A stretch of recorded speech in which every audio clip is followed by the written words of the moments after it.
Tuhan, pagi hari ini langsung saja saya akan sharing pengajaran firman Allah yang saya berikan judul Stop Bersungut-sungut, saudara ya. Mari kita langsung baca ayatnya dalam Yakobus pasal yang kelima di ayat yang ke-9, saudara ya. Kita mau belajar tentang stop untuk kita berhenti dari segala persungutan yang ada. Yakobus pasal yang kelima kita baca di ayatnya yang ke-9.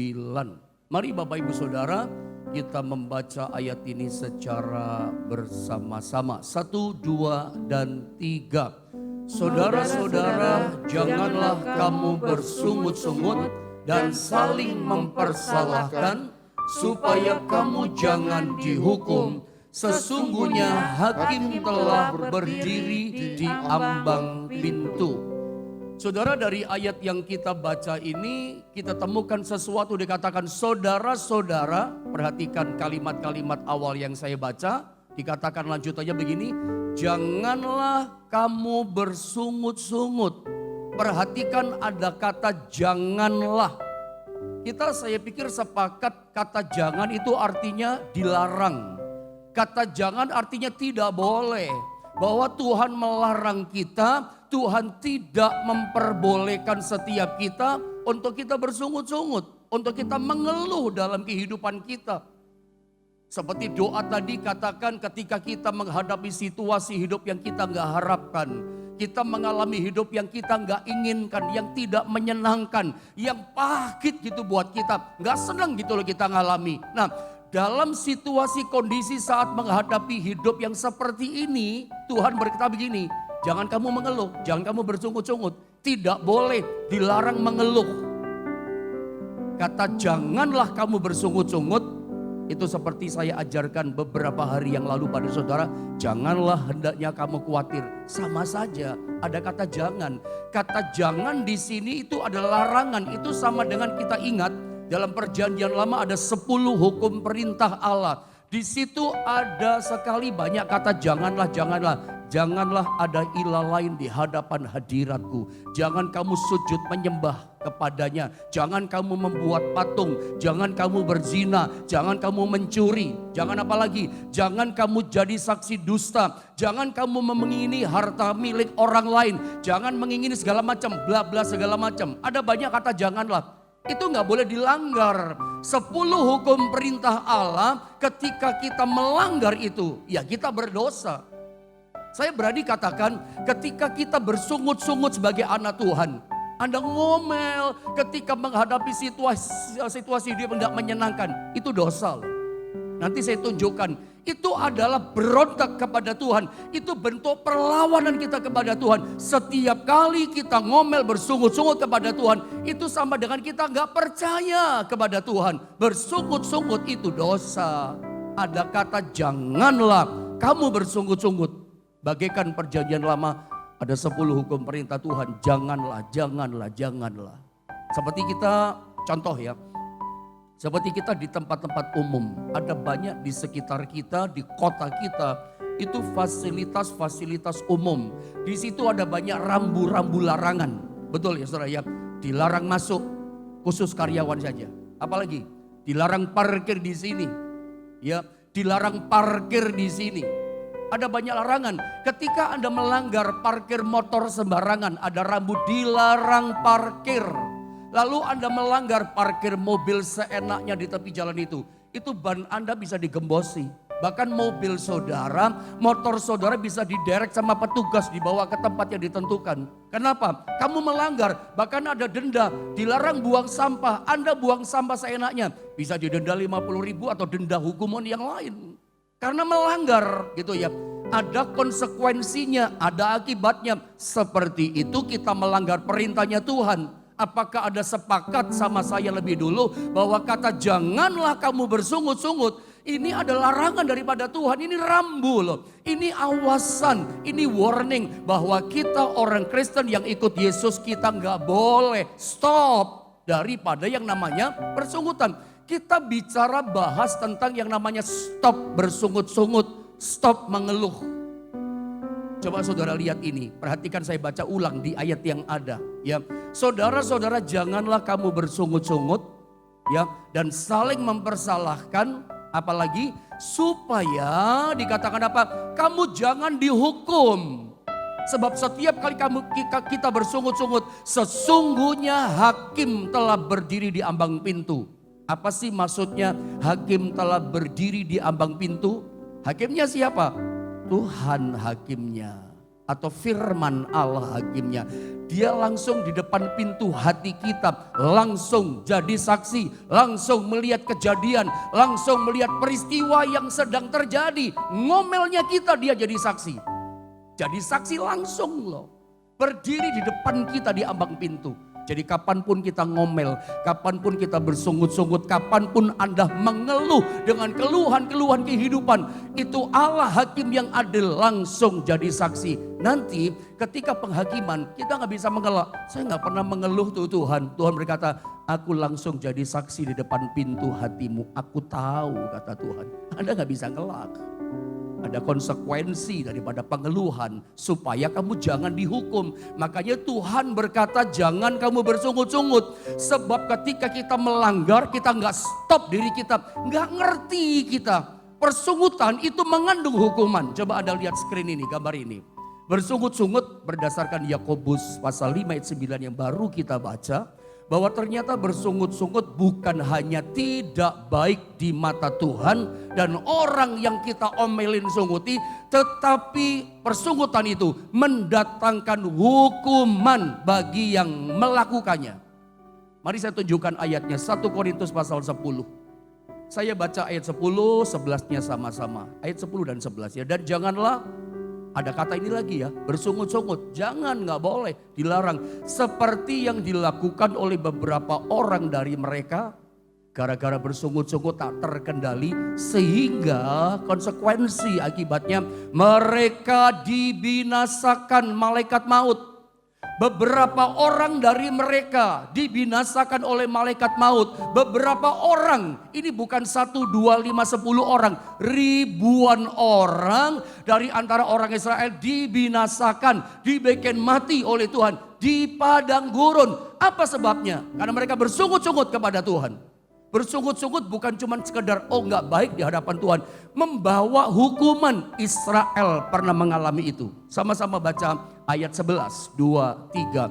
Semuanya ini telah menimpa mereka sebagai contoh dan dituliskan untuk menjadi peringatan bagi kita yang hidup pada waktu di mana zaman akhir telah tiba. Semua yang menimpa Israel dibinasakan, dimatikan oleh malaikat maut karena ngomel, persungut-sungut, nggak bisa stop mulutnya, nggak ada rem mulutnya. Bersungut-sungut, nyalakan Musa bersungut-sungut dengan keadaan situasi yang mereka hadapi. Dihukum sama Tuhan, dibinasakan.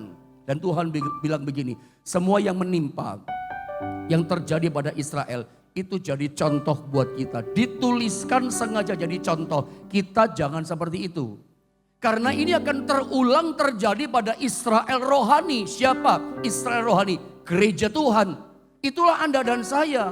Makanya semua yang pernah terjadi di hukumnya Israel karena penghukuman di padang gurun persunggutan mereka itu bisa terulang, kita bisa tergoda ngomel, dihukum juga sama Tuhan. Nah, ini hal yang penting. Nah, sebelum saya menerangkan lebih jauh dari ayat-ayat firman Allah tentang stop daripada bersungut-sungut, saya mau kasih statement ini dulu sama saudara untuk kita paham dari awal bahwa ternyata bersungut-sungut itu kebiasaan setiap orang. Ya. Kita mudah bersungut-sungut. Dalam situasi apapun yang kita hadapi kita mudah bersungut-sungut. Ketika orang bersungut-sungut itu seringkali gak mikir gitu. Tahu-tahu bersungut-sungut. Tergoda bersungut-sungut. Hadapi situasi yang gak nyaman, yang gak enak. Tergoda bersungut-sungut. Itu gak mikir. Persungutan itu kebiasaan setiap orang dan dilakukan dalam keseharian banyak orang. Makanya ketika ngomel gak sadar gitu. Gak mikir. Bahwa ternyata persungutan itu mengandung hukuman. Ingat baik-baik. Dari awal saya mau bilang sama saudara, setiap omelan kita Tuhan itu saksi langsung. Bukan berarti gak ada konsekuensi, ada hukuman. Nah, kapan sih seseorang itu bersungut-sungut? Yang pertama, saya tunjukkan saat kenyamanan terganggu. Orang mulai ngomel. Padahal Tuhan katakan dilarang ngomel, jangan kamu bersungut-sungut. Tapi kapan seorang bersungut-sungut? Kapan dia bersungut-sungut? Saat kenyamanan terganggu. Ya, kapan sih saat kenyamanan terganggu? Satu contoh ketika pandemi masih menghebat beberapa lama yang lalu, tahun kemarin lah. Ketika libur tahun baru, libur lebaran, pemerintah memberlakukan yang namanya PPKM. Pemerintah memberlakukan orang liburan keluar kota, luar pulau, apalagi keluar negeri nggak bisa waktu itu ya. Mesti PCR, mesti antigen. Itu kan nggak nyaman saudara ya. Ada aturan begini begitu nggak nyaman. Tanpa sadar jujur di antara kita situasi kondisi yang nggak menyenangkan itu. Banyak orang ngomel, semua dibatasi, nggak nyaman, nggak menyenangkan. Itu yang pertama. Dan situasi yang lain yang membuat kenyamanan kita terganggu. Kita seringkali terbiasa ngomel. Ngomel bersungut itu keseharian banyak orang. Yang kedua, kapan seseorang bersungut-sungut, berkeluh kesah? Yang kedua, saat mengalami situasi kondisi yang tidak kita harapkan. Ya, ada banyak situasi yang gak kita harapkan. Orang itu suka bersungut-sungut ya, panas, bersungut-sungut. Kok panas terus sih? Gitu. Gak diharapkan kan? Kalau hujan terus, kok dingin terus, kok hujan terus sih? Gak nyaman gitu ya. Atau ketika orang dagang mulai sepi, omsetnya turun. Bahkan seringkali kita dengar orang Kristen ngomong begini, Pak, ini bentuk keluh kesah yang saya ceritakan sama saudara. Kadang-kala orang Kristen perhatikan ngomong begini, saya ini makin setia sama Tuhan. Saya ini belajar hidup Kristen, saya taat, rajin ibadah, melakukan setiap firman Allah yang saya renungkan setiap hari. Tapi saya merasa hidup saya kok gak lebih baik. Hidup saya kelihatannya banyak tantangan, pencobaan kok tambah banyak. Loh, perkataan seperti ini tanpa kita sadar ini bentuk keluh kesal. Saya mau bilang sama saudara bahwa Tuhan gak pernah berjanji dalam hidup kita bahwa semua jalan lancar. Ikut Tuhan, percaya sama Tuhan, semuanya jadi lebih mudah, tambah mudah gitu ya. Langit warnanya biru, jalan bertabur bunga, kayak jalan tol bebas tanpa hambatan. Semua menyenangkan. Alkitab gak pernah janjikan itu. Alkitab gak pernah bilang bahwa kalau kita ikut Yesus, percaya Yesus, semua jadi mudah. Saya jadi teringat ngomong seperti ini. Saya itu pernah ya, satu kali pelayanan di luar kota, di Surabaya. Saya gak sebutkan gerejanya apa, tapi saya cukup kaget gitu ya. Kaget dalam arti gini, karena saya kembali berpikir keras dengan apa yang dilepaskan perkataan worship leader kepada jemaat waktu itu. Ketika lagi pujian praise worship menyembah, saat mau firman ada worship dinaikkan, ada satu narasi perkataan yang dilepaskan dari worship leader kepada jemaat. WL itu berkata begini, Bapak Ibu Saudara percayalah kalau kita percaya sungguh-sungguh sama Yesus, ikut Yesus sungguh-sungguh, percayalah semuanya akan mudah, semua jadi mudah gitu. Ketika kata-kata itu dilepaskan, saya berpikir keras kembali pada diri saya. Saya berkata begini, bertanya pada diri saya, apakah benar? Apakah betul percaya sama Tuhan semuanya jadi mudah? Saya berpikir ulang. Saya coba pelajari semua Alkitab. Ayat-ayat yang saya pernah renungkan. Apa benar sih ada gak janji di Alkitab yang mengatakan bahwa percaya pada Tuhan semua jadi mudah? Saya gak temukan. Karena memang ikut Tuhan gak mudah. Itu yang kita baca kan selama ini. Itu yang saya sampaikan, ajarkan, renungkan selama ini. Ikut Tuhan itu gak mudah loh. Ikut Tuhan gak selalu indah loh. Saya percaya, selalu saya ajarkan sama jemaat di Jombang begini. Kita percaya kita hidup dalam kasih karunia. Katakan amin. Anda dan saya hidup dalam anugerah Tuhan, itu ya. Tapi saya mau ingatkan, anugerah Tuhan, kasih karunia Tuhan tidak membuat kita menjadi mudah gitu ya. Anugerah Tuhan itu bukan mempermudah segalanya. Tapi anugerah Tuhan itu gini, memberikan kekuatan, memampukan setiap kita. Anugerah atau kasih karunia itu kan satu kekuatan ilahi dari Tuhan yang diberi kepada kita. Kasih karunia itu adalah kekuatan ilahi dari Tuhan yang dimasukkan dalam hidup kita. Yang tadinya kita mengerjakan sesuatu gak mampu. Hadapi masalah rasanya gak kuat. Kita yang tahu kekuatan kita. Rasa-rasanya hadapi kesulitan gak kuat kita. Tapi aneh, ketika kita sungguh-sungguh mendekat kepada Tuhan, kasih karunia Tuhan memampukan kita, menyanggupkan kita menghadapi semua. Ketika Anda menang, Anda berhasil, kita bengong, kita kagum, kita nangis. Tuhan luar biasa. Tuhan menyanggupkan aku. Aku cuman orang biasa, cuman lulusan gini saja. Kok bisa berhasil? Kok bisa sukses? Kita bingung gitu. Orang berkata, lah kok dia bisa? Bukan kamu yang bisa, tapi kasih karunia Tuhan yang memampukan kamu. Jadi catat baik-baik, kasih karunia dari Allah yang diberikan kepada kita bukan menjadi mudah semuanya, tapi dia memampukan dari awal kok saudara. Lukas 9 ayat 23, itu ayat yang mesti kita hafal. Yesus berkata begini, barang siapa hendak mengikut aku, terang-terangan Tuhan, ya, dia yang pertama harus menyangkal dirinya, memikul salibnya, bukan setiap minggu, setiap bulan, setiap hari, baru dikatakan dan kamu mengikut aku. Dari awal Tuhan berkata, ikut Tuhan itu gak nyaman. Menyangkal diri, pikul salib itu gak nyaman. Menyangkal diri, pikul salib, bicara mematikan daging kalau ada tahu. Mematikan hawa nafsu, mematikan keinginan-keinginan yang duniawi, yang Tuhan gak suka. Itu harus dimatikan, dan itu gak nyaman. Dari awal pertama, setiap orang mau ambil keputusan, saya mau percaya pada Yesus, saya mau ikut engkau Tuhan. Tuhan bilang gini, kalau kamu mau ikut aku, nomor satu harus menyangkal diri. Kedua, pikul salib setiap hari. Semuanya gak enak. Ikut Tuhan ternyata gak mudah. Kalau Anda mulai berkata, kok saya sungguh-sungguh sama Tuhan kok ngalami gini ya, ada tantangan ya, ada kesulitan. Kok rasanya semuanya gak jadi lebih baik. Itulah. Seringkali kita, makanya daging kita suka berontak. Memang ikut Tuhan mematikan daging. Yang ngomel itu daging kita. Yang bersungut-sungut daging kita yang berontak gak mau dimatikan. Maunya enak, maunya nyaman. Ketika kenyamanan terganggu, yang kita harapkan gak terjadi, gak terwujud, gak kita alami, daging kita teriak. Iya kan, daging kita gak terima. Kok gini ikut Yesus? Itu namanya persungkutan. Mari saya tunjukkan sebuah kisah dalam perjanjian lama, kisah tentang Yosua. Yosua pasal 1 ayat 5 sampai 9. Sebelum kita baca ayat ini, saya kasih latar belakangnya dulu. Pada waktu itu Yosua itu menggantikan bapak rohaninya, mentornya itulah Musa.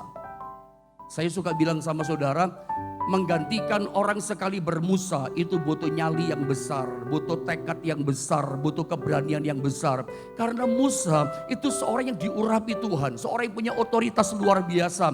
Saya pernah bilang sama saudara, bagi Yosua, bagi bangsa Israel, Musa di padang gurun itu segalanya.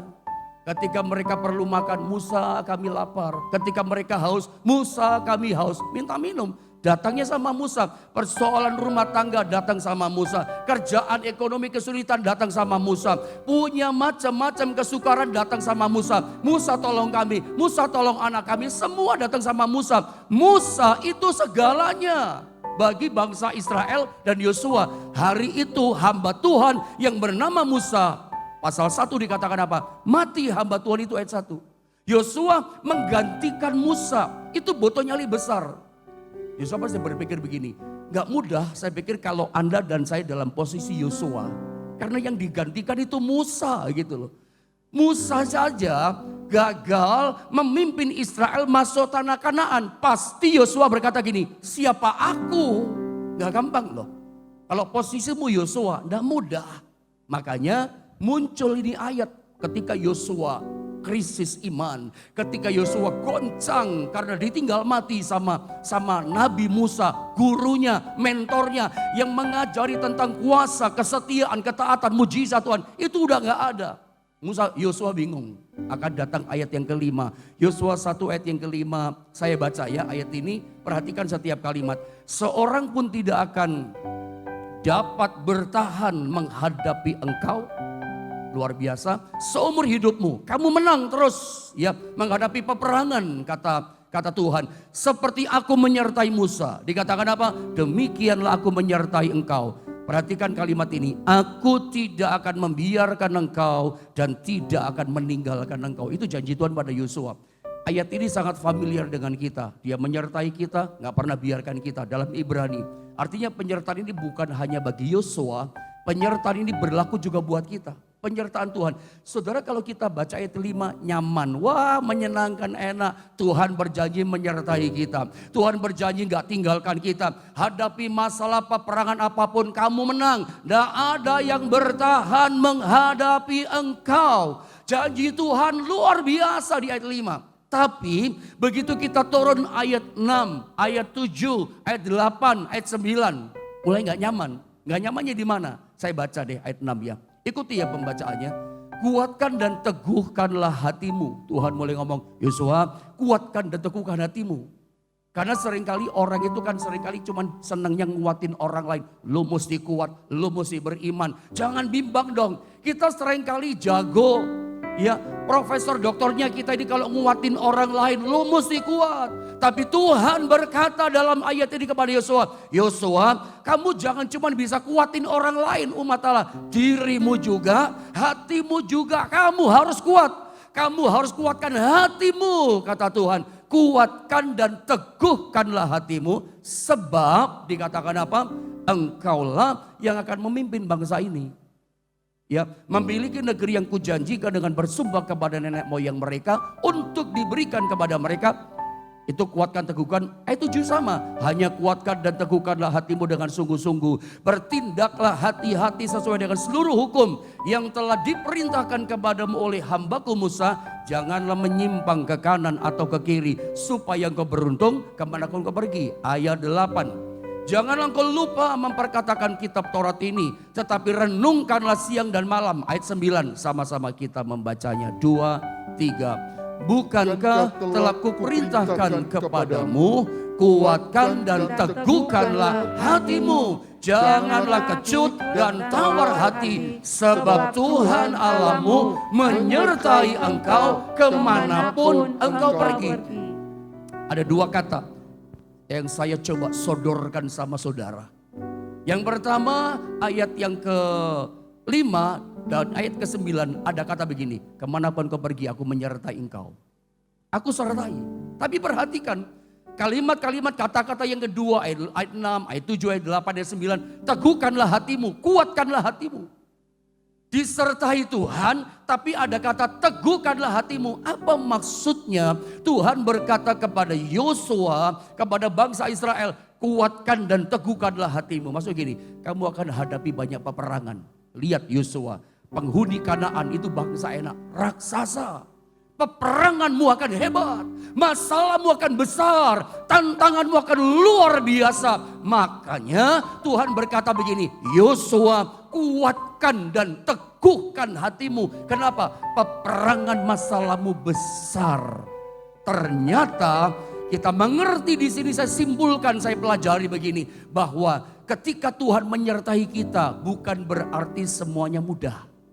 Makanya begini, kalau Anda maksudmu baik, menginjili orang, datang sama seseorang, ayo percaya sama Yesus. Yesus hebat, Yesus luar biasa, Yesus juru selamat 100% itu betul.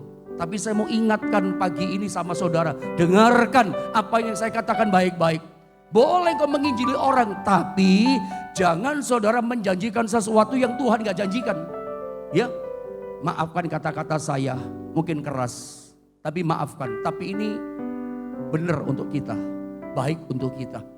Kita jangan kelancangan mulut kita. Kita jangan lancang ngomong sesuatu yang firman Tuhan gak janjikan. Kita janjikan sama dia. Lalu kita berkata, ikut Tuhan enak, ikut Tuhan indah, semuanya jadi mudah. Tunggu dulu. Kasih karunia Tuhan, Tuhan berjanji menolong kita, ya. Tuhan berjanji memberi jalan keluar, itu betul. Tuhan berjanji menguatkan kita, memampukan kita. Itu benar adanya. Tuhan memberkati kita memang ada. Tapi bukan berarti semuanya jadi mudah. Lancar-lancar semua. Nanti manis indah. Apa ada tantangan? Jelas kita belajar dari Yosua pasal 1 ayat 5 sampai 9. Ada penyertaan Tuhan. Tetapi ternyata kita pelajari penyertaan Tuhan tidak serta-merta membuat semuanya jadi mudah. Ada peperangan, ada tantangan, ada kesulitan-kesulitan besar. Makanya dikatakan kamu mesti kuat dan teguh hatimu. Ada apa? Ada peperangan. Jadi kalau hari ini saudara hadapi kondisi yang berat, hadapi tantangan yang sulit, Tuhan tetap ada bersama dengan saudara. Hari ini rasanya engkau tidak ada harapan, hopeless. Bukan berarti Tuhan tinggalkan kamu, Dia menyertai kita. Memang kadangkala ada proses, ada pembentukan Tuhan dalam peperangan-peperangan kehidupan. Tapi yakin semua dalam agenda ilahinya Tuhan.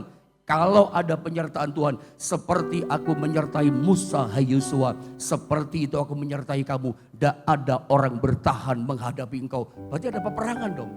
Tapi saya percaya begini ya, peperangan sebesar apapun, kesulitan sesulit apapun, kesulitanmu tidak akan bertahan menghadapi saudara.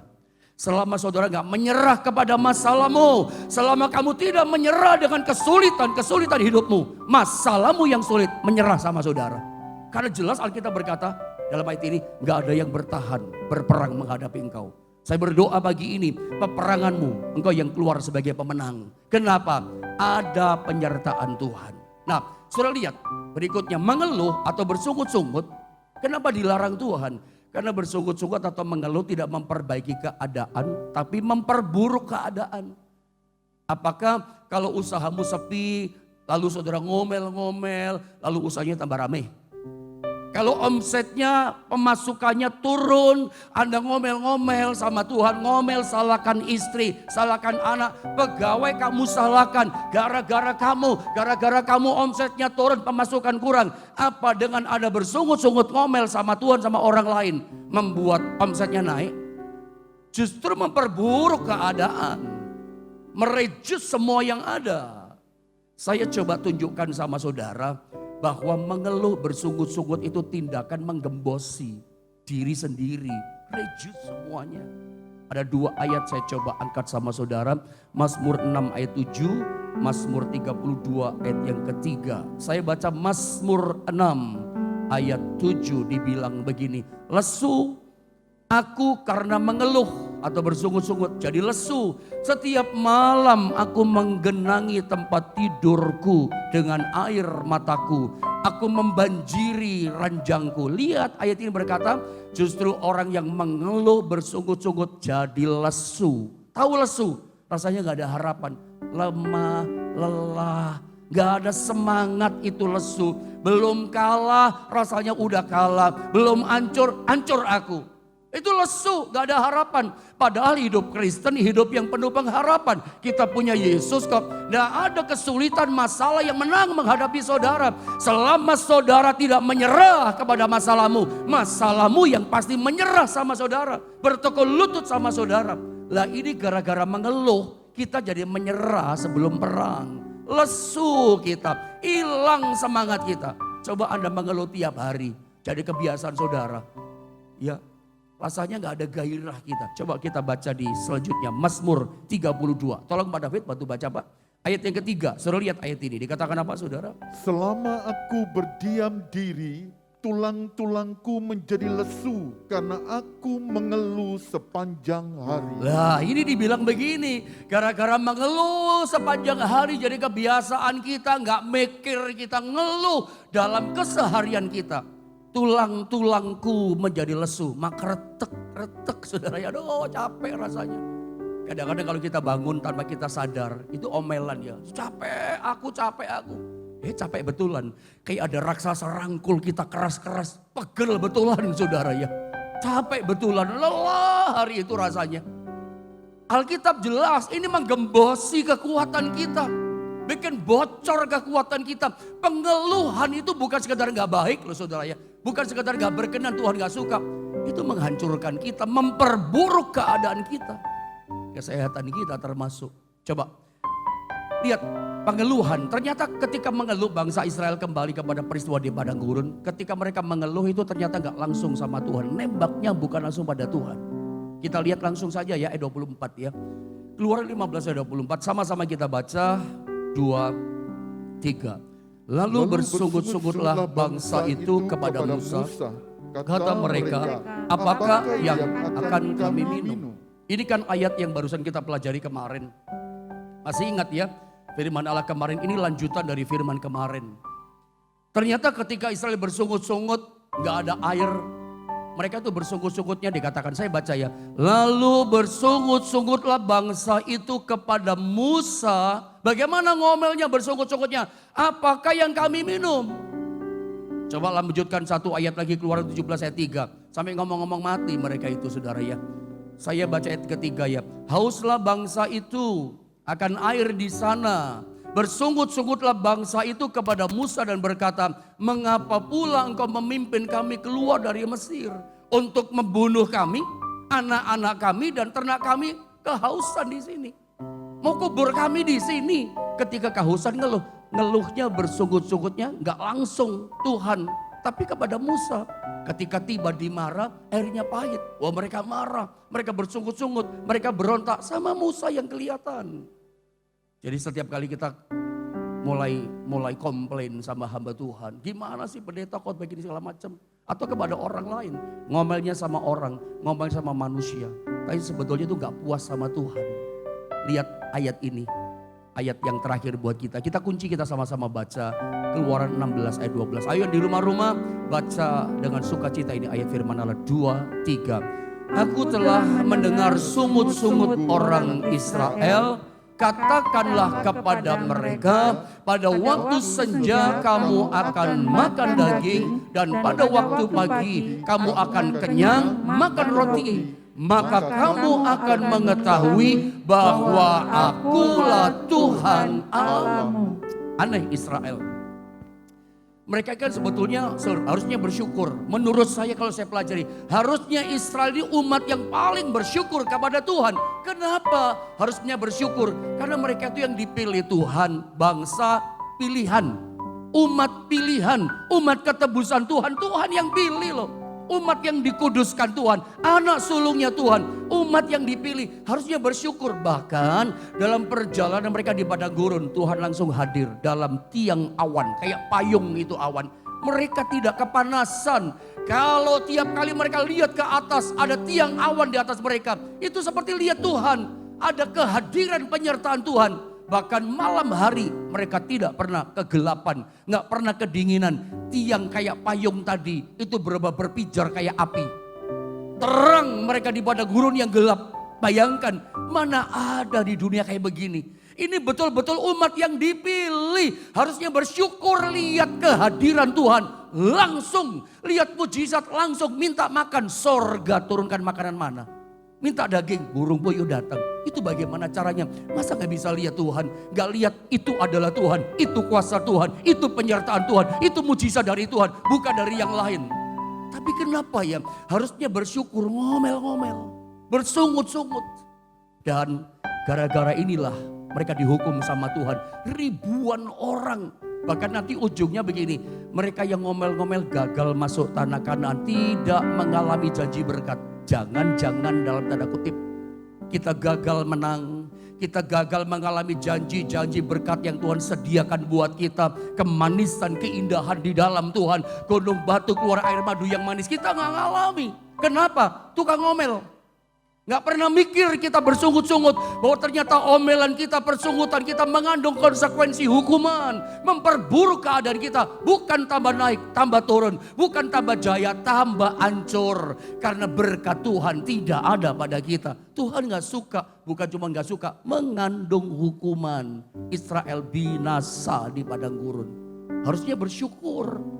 Saya rasa gak ada di antara kita yang tidak disertai Tuhan. Berkat Tuhan selalu ada dan terbukti. Hampir 2 tahun lebih kita melewati pandemi yang berat. Rasa-rasanya capek memang kita hadapi pandemi. Tapi toh kita lihat berkat Tuhan ada. Rezeki luar biasa. Dan kita lihat selalu ada Tuhan menyertai kita. Tidak ada alasan saudara ngomel.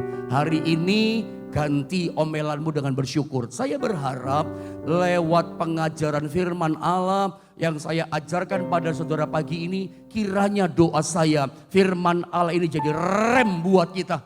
Menjaga kita nih firman Allah, rem yang pakem. Setiap kali kita mau ngomel, ingat firman Allah ini jadi rem buat kita. Persungutan mendatangkan hukuman, tapi bersyukur kepada Tuhan mendatangkan kebaikan dalam hidup kita.